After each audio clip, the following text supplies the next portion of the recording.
அந்த காலத்துல வீட்டிலே கோழி, ஆடு, மாடு எல்லாமே வளர்ப்பாங்க. யாராவது வீட்டுக்கு வந்தா கோழி அடிச்சு குழம்பு வைப்பாங்க. இப்பல்லாம் அதெல்லாம் குறைஞ்சுகிட்டே வருது. ஏன்னா பக்கத்து வீட்டுல கோழி எல்லாம் போய்விடும். அதனால சண்டை வரும்.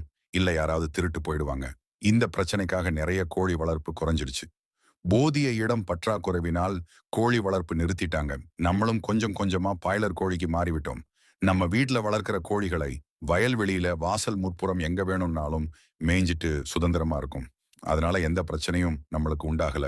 ஆனா இந்த பிராய்லர் கோழிகளின் மன ஆரோக்கியம் குறித்த ஆய்வு தகவல்கள் குறுகிய இடத்தில் அடைத்து வைத்தல், பிராய்லர் கோழிகள் நெருக்கமான இடத்தில் வளர்க்கப்படுவதால் மன அழுத்தம் மற்றும் பதட்டம் ஏற்படலாம்.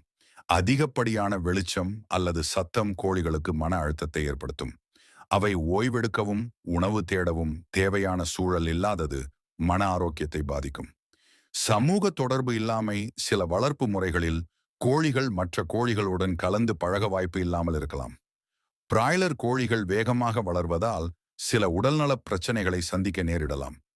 இனி நம்மளும் சின்னதாக ஒரு இடம் இருந்தா நம்ம வீட்ல கோழி வளர்க்கலாம்.